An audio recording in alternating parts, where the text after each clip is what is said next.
All right. So, what I was kind of imagining for this scenario, this adventure, is that this is probably about maybe 30 years after Katya kind of separated from her sire. Okay. Um, and basically, kind of what we talked about before. Maybe she came back to the United States after being toured around as like a circus sideshow. And one thing led to another, and Katya is kind of in has found herself entangled with a kind of a local kindred sheriff of like a small town, um, and it's not probably not a situation that she likes, but it's like she screwed up and now she's kind of stuck here for a few decades probably. Okay. Yeah. Um so the sheriff that Katya is indebted to, at least for now, is a Madam Sam Stokes, and she's basically the law around in these parts. It's She's like, the law. yeah, it's like small American town somewhere maybe in like the eastern or almost midwestern part of the United States. And And what was her name again? Sam. Sam Stokes.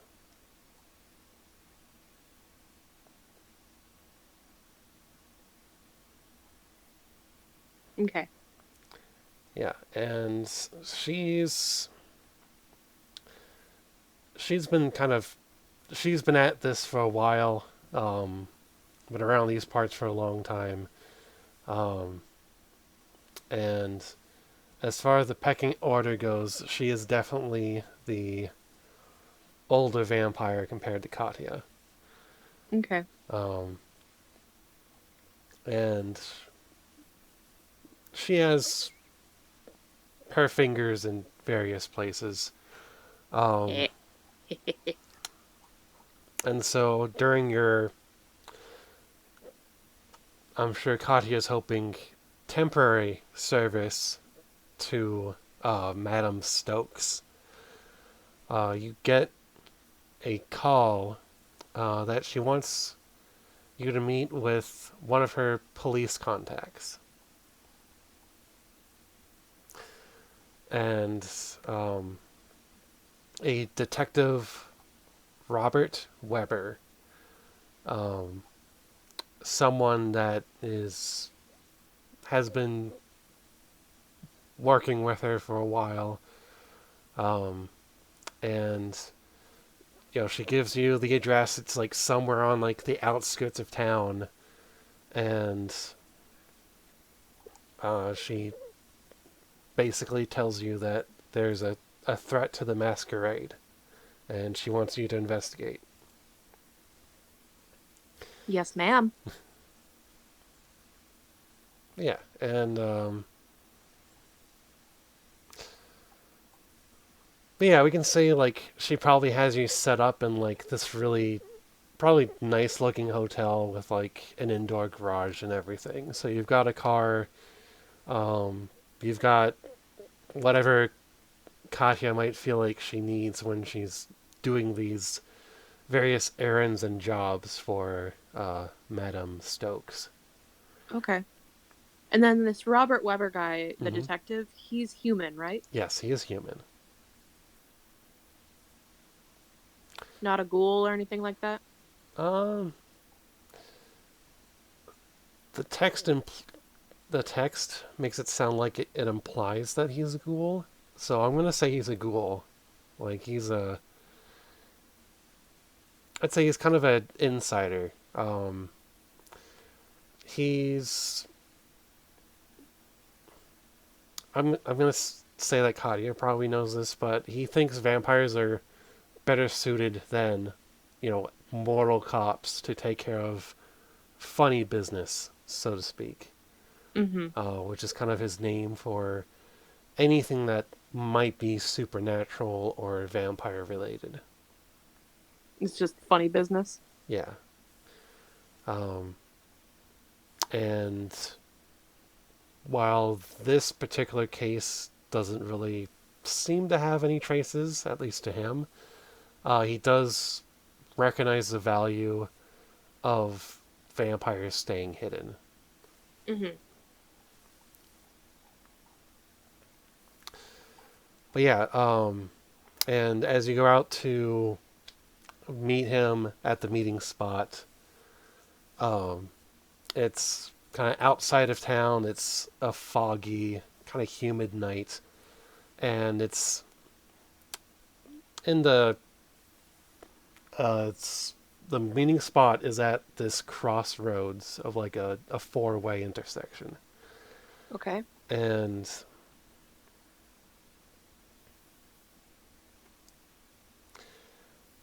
and does Katya arrive on time, or is she a little bit late? I'd say I should be there on time. Okay. Yeah, and Maybe a as couple minutes early. maybe a couple minutes early. Okay. Your girl is punctual. Oh boy, howdy. But yeah, so he arrives on time, kind of around the same time as you do, and you can see when he kind of pulls over in his car, he's kind of nervously smoking a cigarette, and he he drops the cigarette on the ground and stomps it out, kind of grinds the heel of his boot into the wet asphalt, and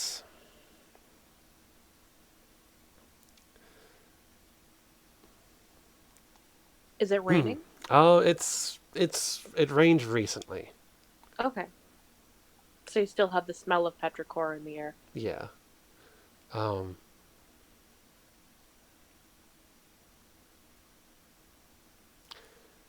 yeah, and he kind of gets straight to business and gives you a outline of the victims and what the police know. Um, he says first Vic is Simon Drummer, um, found found 4 days ago, hiding away in a storm drain. Um, recent the rain recently has made a mess of the crime scene, but from what we know, he was a young kid in his early 20s, attending college in another state, but he was home um, for the summer. He's like one of those all-American young man types. Mm-hmm. Football team, very fit, athletic. Uh, Second Vic is a Carl Thrush. We found him 2 days ago in a copse of trees. He was splayed out on a rock and emptied of all blood.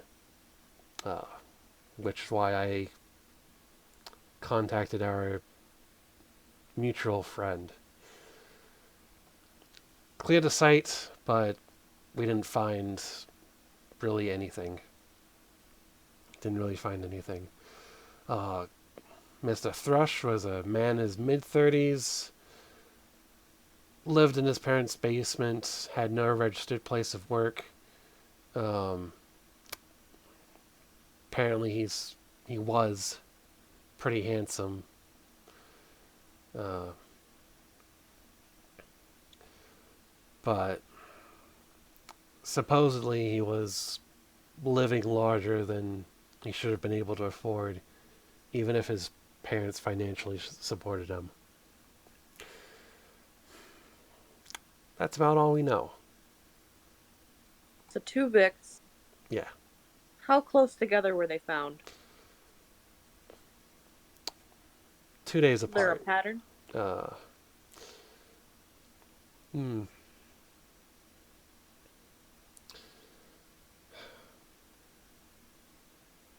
Like, I mean, like, how close geographically? Oh, geographically? Yeah. So, like, how far is the storm drain from the grove of trees that the other guy was found in? Maybe maybe an hour or two drive. They were both found in the same county, not very far apart.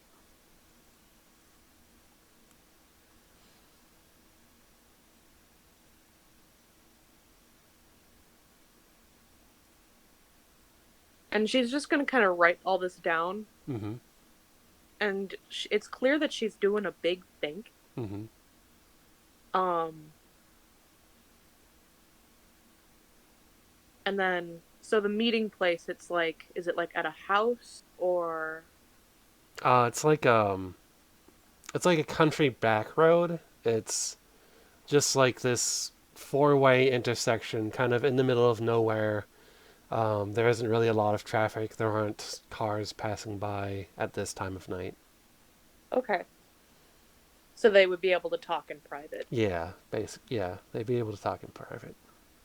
Okay.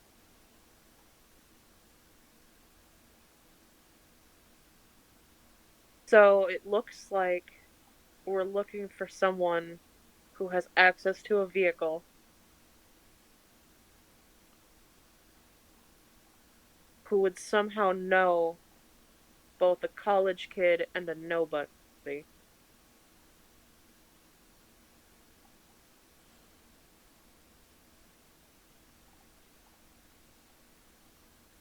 And then, what decade is this taking place in again? Like the Um, 50s? not the 50s. I was thinking more like the 1980s. Okay.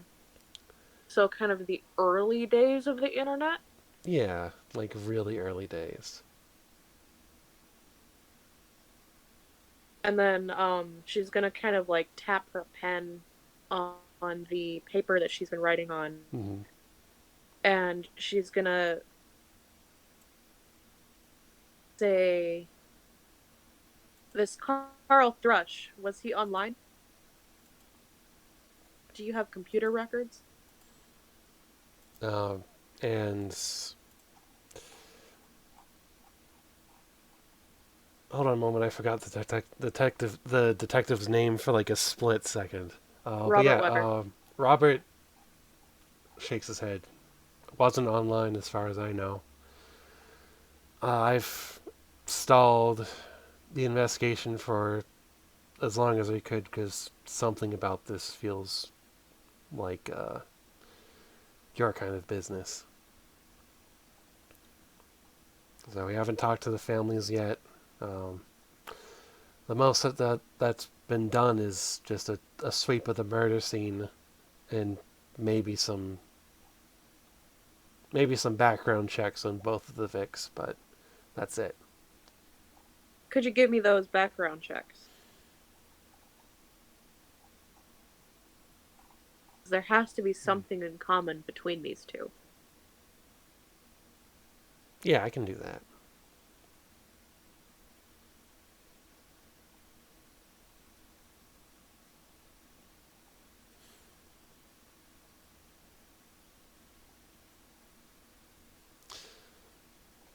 I can do that. I'll just need a hour or two to grab the files. We can go now, or we can go later.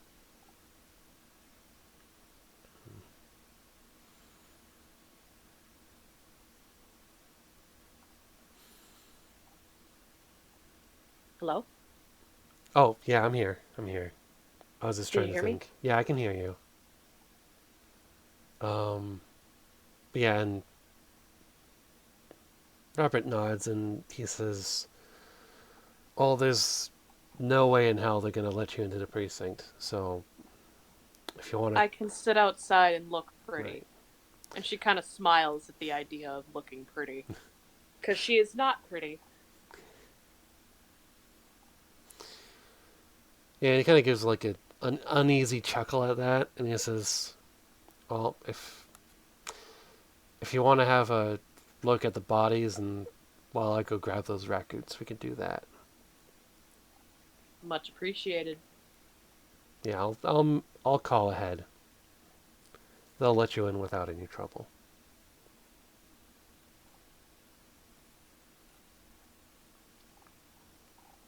So I should note that she's like constantly doing her best not to seem intimidating, though it's very hard. Well, you can see he's pretty on edge no matter what you do. It's okay. Like it's like I'd say like from what Katya knows about the cops in this area and all that, Mm-hmm. it's like it's not the shady meeting. It's probably more the fact that you're a vampire and you could probably kill him if you wanted to, or do all kinds of crazy shit. Mm-hmm.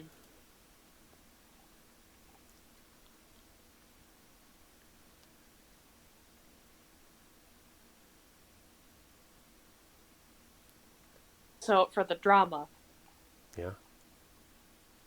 she's gonna notice that, he kind of looks pretty jumpy. Mhm. It's pretty clear that he is. Mhm. And she's gonna put a hand on his shoulder and just say, I'm not gonna kill you if that's what you're worried about.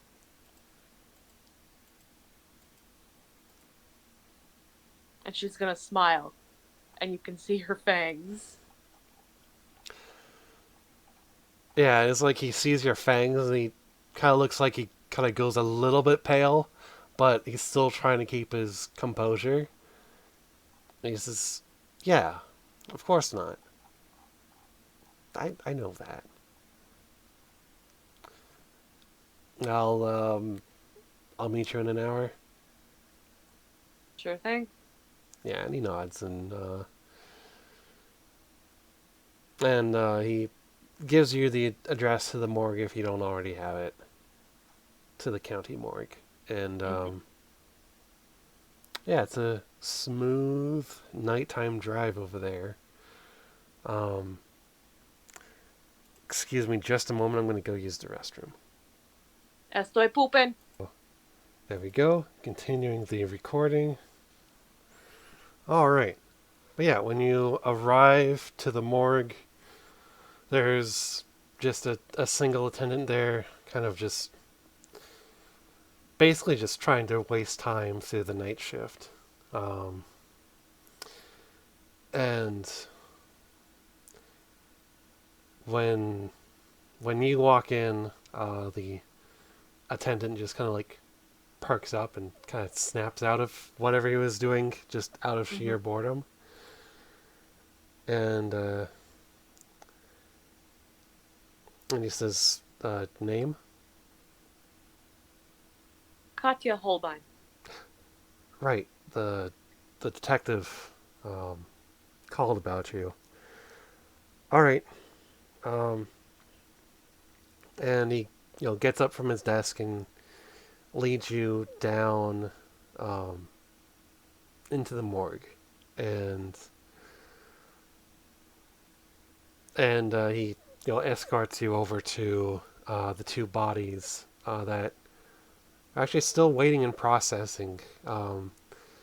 Like the Detective Weber has been stalling the investigation so much that they haven't even performed the autopsy yet.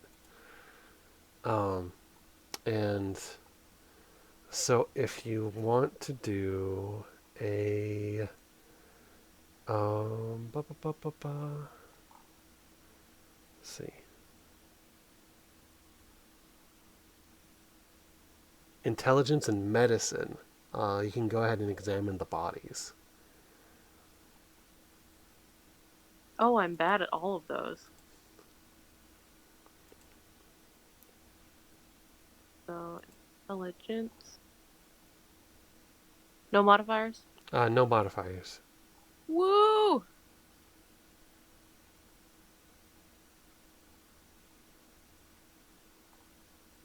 Oh, there we go. Wait, Okay, dice rolled 0? hold on. Uh, Hold on, let me try something. So, medicine, then intelligence, no modifiers. Oh, that's weird.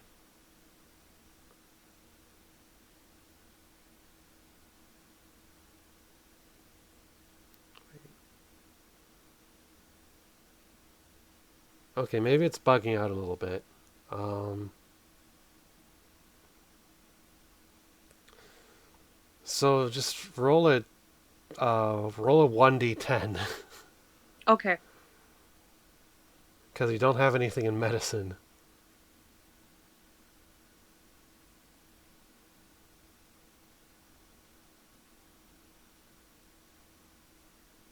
That Oh, is a crit. All right. So I'm gonna have that count as 2 successes. okay. Yeah. So from what you can tell, on both bodies, care has been taken to slash the major arteries, and there is much less blood present in the bodies than there should be. And in both cases, there's significant head traumas from blunt objects as well. Um, there's definitely been, um, and also from what you can tell, there aren't any fang marks anywhere on the bodies. But since kindred have the ability to close those fang marks with saliva, it doesn't exactly rule out a vampire assailant. And that's about all you can find out. That both suffered significant head trauma and were possibly knocked unconscious, and then they were bled dry. Can she tell if they've been moved otherwise? Like, would she see like any gravel in their like ankles or something? Did they put up a struggle? Were they bound? Because usually you can tell via bruises and other marks on the body.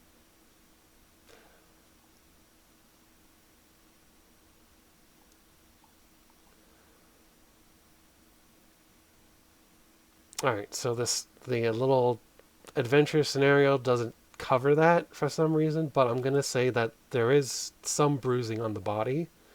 Um, Looks like there definitely was a struggle. Doesn't look like they were tied up or anything.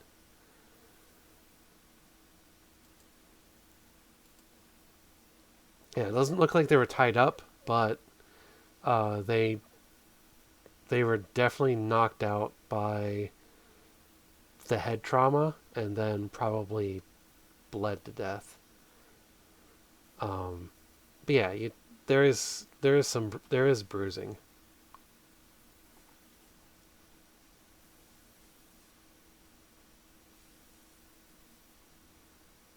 So she's gonna make a bunch of little notes in her little notebook Mm-hmm. that looks entirely too small for her hands. And I'm assuming the attendant is still there. He's he's kind Or did of he go back upstairs? he's gone already gone back upstairs.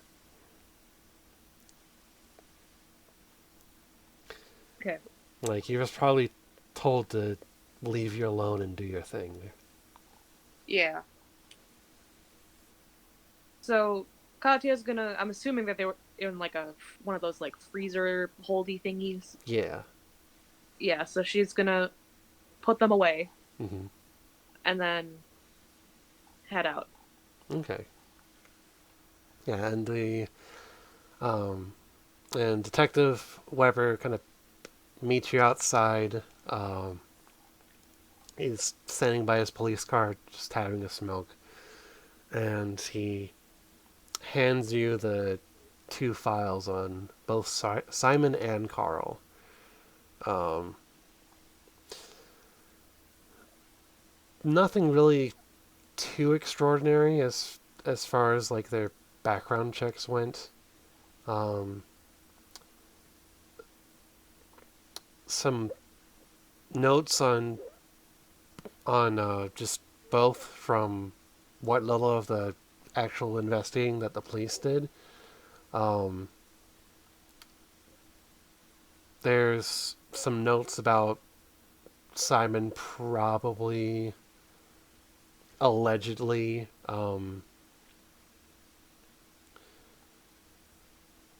like allegedly abusing past girlfriends, and then Carl was somebody that sold drugs, um,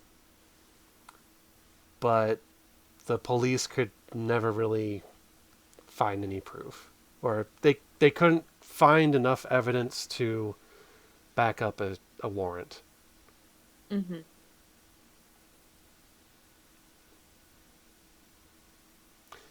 And um, and also another note on Carl's file is that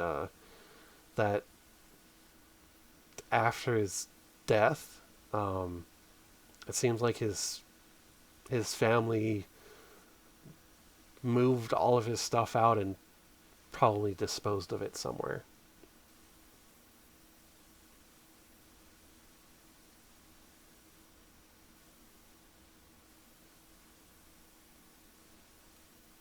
So, do we know where the family disposed of his belongings? No.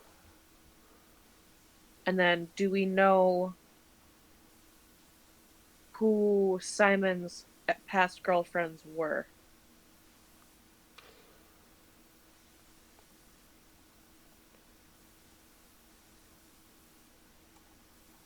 You could probably ask around the neighborhood and find out.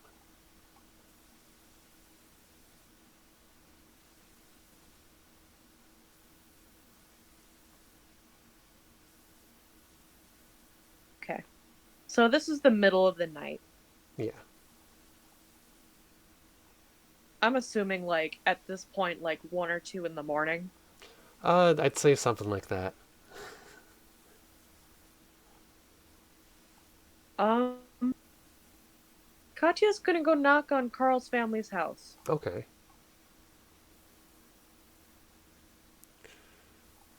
All right. Um. Oh, and before she goes, Mm-hmm. Katya's gonna say, "Could I borrow your badge for a couple of hours?"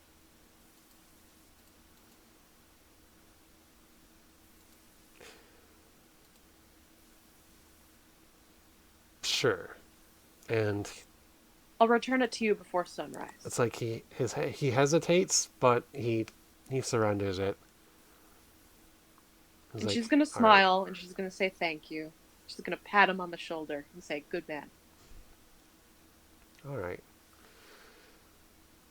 But yeah, so you have Simon's address and Carl's address. It's like 1 or 2 in the morning.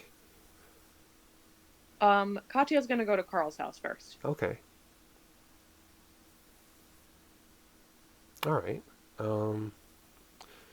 So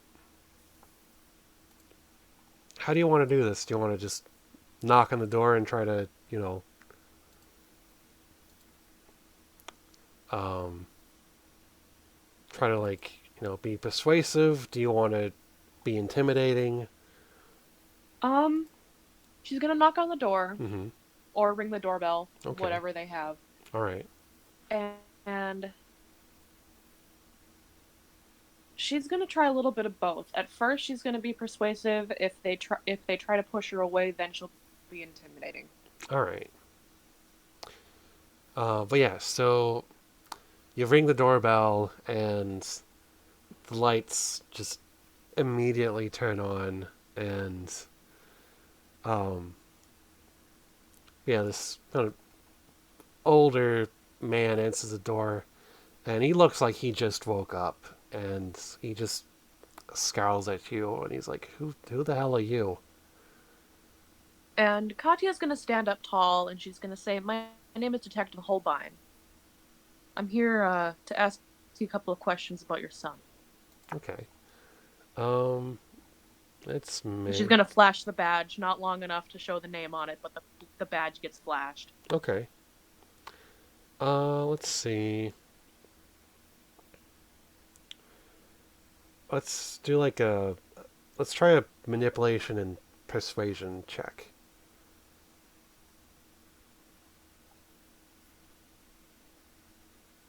Manipulation. No modifiers. Yep. All Well, right. that was horrible. All right.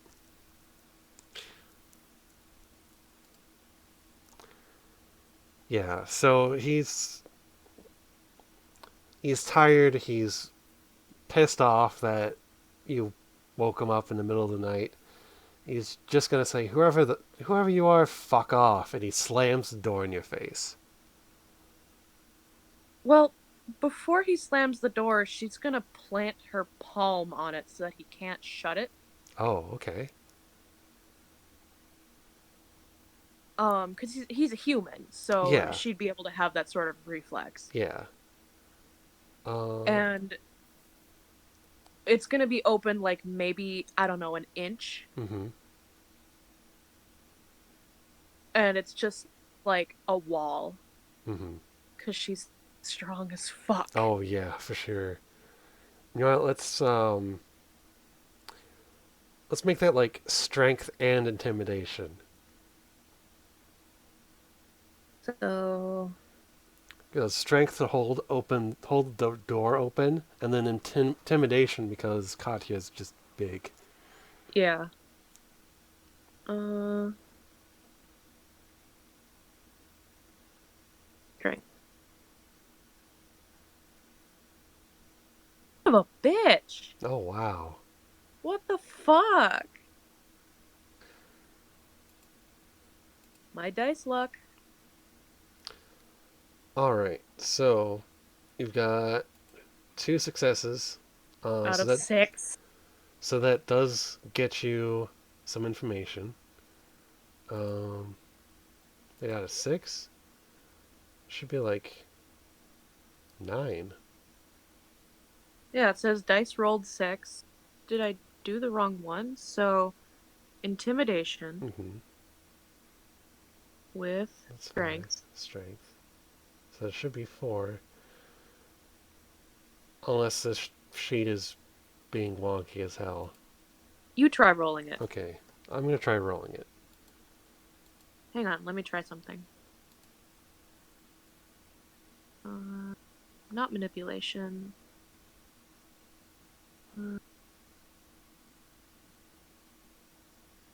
So I'm trying to roll a strength roll, Yeah. and then the second attribute, I don't see intimidation on there.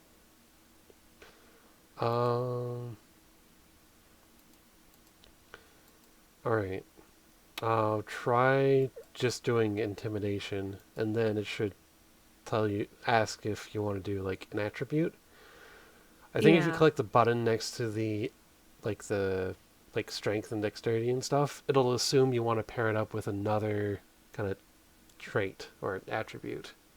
yeah. So that's what I did before. So strength, Okay. no modifiers. Yeah, 6. Huh. Okay. Weird. Should I just roll like 90-10 then? Yeah, roll a 9. Oh wait, I think it's because it's your hunger die. Your hunger Oh. die also mess with that. Oh, okay. Yeah. So the first one I rolled, that would be the one that I got then. Yeah. Um yeah. Okay. All right. All right. So now I'm trying to remember how this works because you also rolled a 1 on your hunger die. So Oh no. so that means a bestial failure, I believe. So it's like the hunger kind of just like gnaws at your gut, and it's like that voice in the back of your head. It's like you're just sick and tired of doing this like detective bullshit. Like you just want to punch something and get this over with. So you don't just hold the door open, you push it open and like and this guy um who you assume to be Carl's father probably like Mm-hmm. stumbles backwards a few steps and he has to like just barely catch himself and he's completely caught off guard. Um so um but yeah, you're pissed off. He's scared and probably traumatized from, his son being murdered. Uh what what do you want to ask him? And she's gonna pull out her little notebook. Once she takes a step into the doorway, she doesn't come fully in yet. Mhm. It's mostly like she puts her foot in the doorway so he can't shut the door on her. Mhm. So she kind of just like puts her leg up. Um, and she's just gonna like look down at her book and she's gonna say, "I hope you're awake now. I do have some questions that do need to be answered."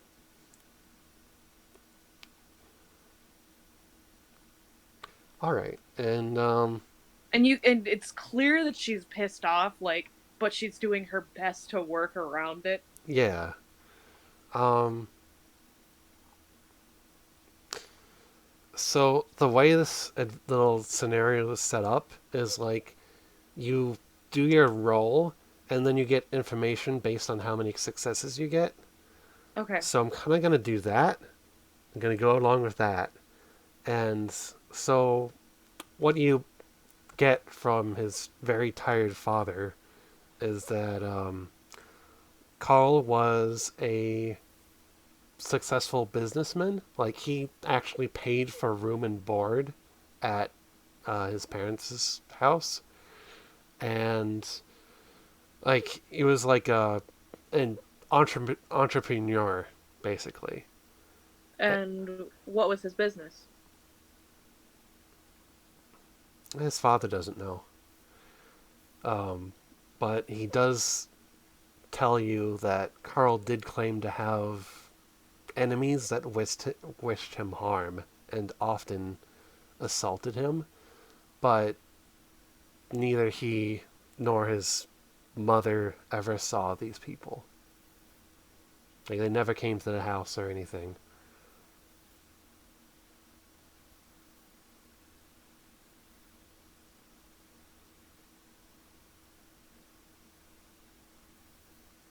Can you tell me anything else about your son?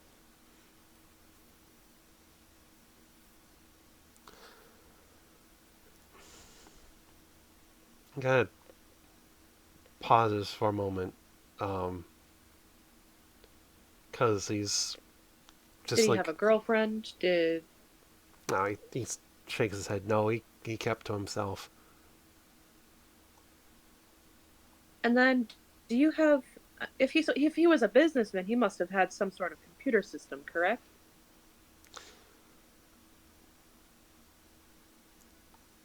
Because And any successful business needs to keep track of their books. yeah, he pauses for a moment and he says he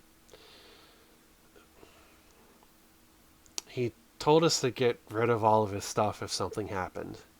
We burnt everything. Even his computer. Yeah. Yes. Well, we couldn't burn. We got rid of. And where did you bring the stuff that you couldn't burn? Threw it in the dump somewhere, the county dump somewhere. I don't know where it could be. She nods. She's gonna scribble it down. and she's gonna put on a nice smile, even though she's pretty like intimidating naturally. So like it doesn't seem very nice. Mm-hmm. But she's gonna say, "Thank you for your time. Have a good night. I'm sorry to intrude." She's gonna take her foot off of the doorway, Mm-hmm. out of the doorway, take the doorknob, kind of nod her head, and then close the door behind her. Okay. And after a few minutes, you see that as you're leaving, after a few minutes, you see the lights go off. Um, but yeah, I'd say you probably have not a lot of time left before it's time for you to head back to rest for the day. So if you want to, you could go to Simon's family, maybe, or you could Yeah. ask around the neighborhood. Well, it's still late, so there's not going to be a lot of people out. Probably, but Um, you could basically go door to door. she's going to go to Simon's house. Okay, all right. Um, so go ahead and make a charisma and persuasion roll, because unlike Carl's Mhm. family, um, you wake them up, but like you wake up Simon's family, but they're a lot more polite.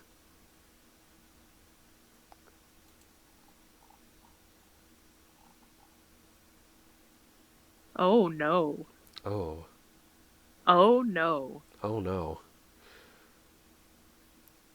All right, so you got one success, so you don't like go ape shit on them. But it's like you try to kind of interrogate them for information a little bit, maybe ask some questions, but you don't really get anything besides just like polite conversation. Um, He was a good boy. yeah, he was a good boy. We miss him so much. Stuff like that. Not that he had any present girlfriends or past girlfriends or anything like that. Yeah, they're not very like they're friendly, but they're not very forthcoming about that kind of stuff. Even if you introduce yourself as a detective. So it doesn't really get you anywhere. So you don't really get anywhere with Simon's family, unfortunately. And she's going to do the same thing. Thank you for your time. Mhm. Sorry to come so late. Mhm. Our Okay. job is a 24-hour one. Yeah, they did find it a little weird that the police finally started like asking questions so late at night. But, they kind of nod and they're like, oh, okay. Yeah. Well, have a good night.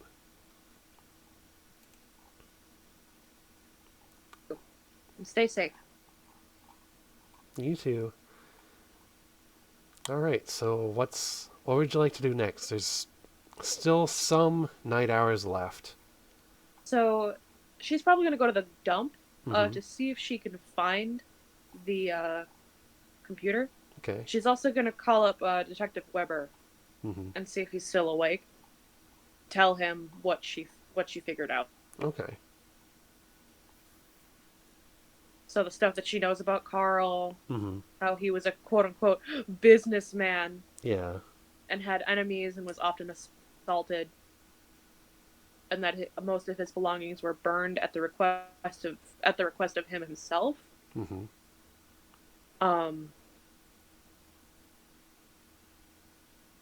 and she's also going to speculate that if he wanted his stuff destroyed, he was definitely up to something. And the detective definitely agrees with you there. Um, and then he says, like, the the dump's a mess. I don't think you're going to be able to find whatever's left of that computer. Like, if anything, it's probably just going to be a burnt husk. I mean, if you really want to try, you can. She's gonna try. All right. All right. So make a wits and investigation check for me to search the dump. I'm very bad at both of those.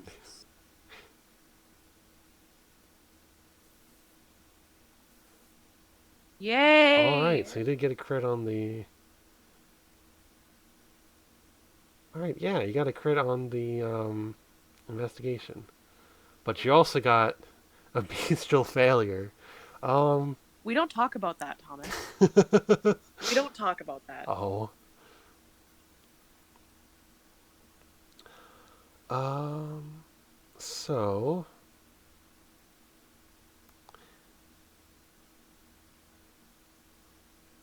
So how I'm gonna do this is, yeah, let's say after you search around the dump for a while, and it's like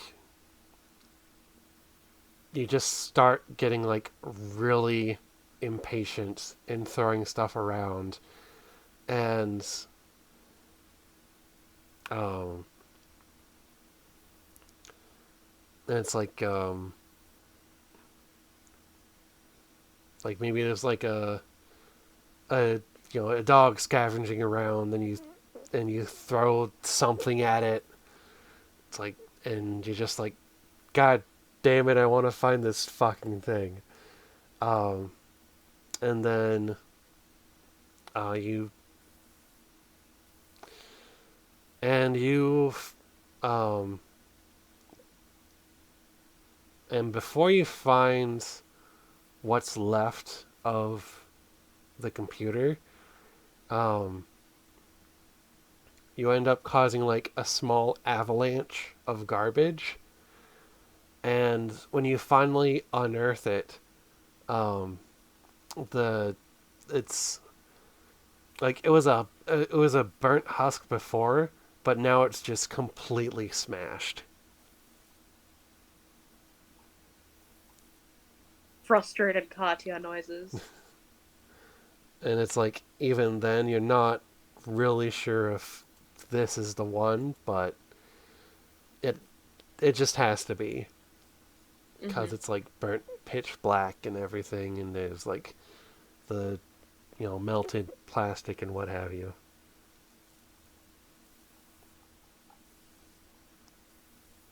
I guess she'd open it up Mm-hmm. and try to get the hard drive out of it Okay. and see if that survived. All right. I'm gonna say you do that too. You pull out what's left of the hard drive.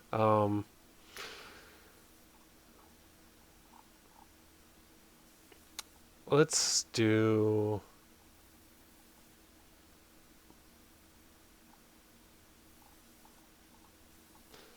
Um, let's try like intelligence and technology.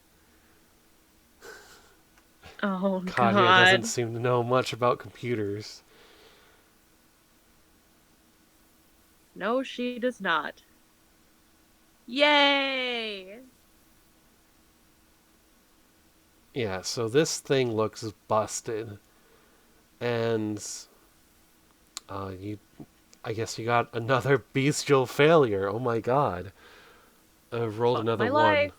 on the hunger dice. So it's like you see the state that it's in, and it's like you don't know technology. Like you know how to fire a gun and drive a car, and that's probably about it.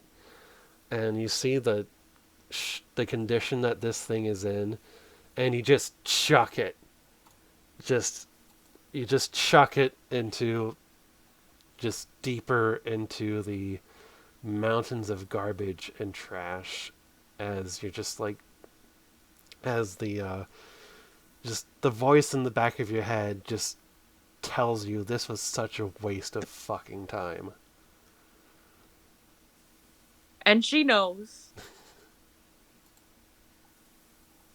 And with that, she's gonna, dust herself off and she's gonna head back.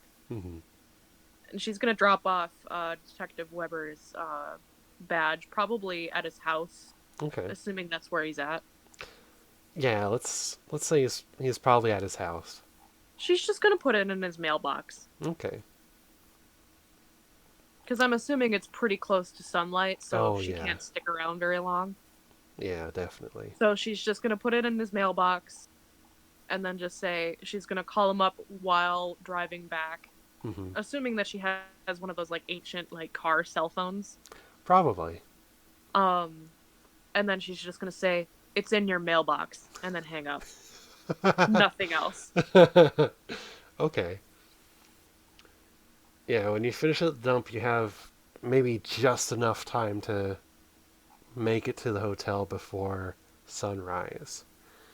And the following night, um, you know what, let's do a rouse check. So just Oh roll a no. d10 for me. Time to roll a crit fail.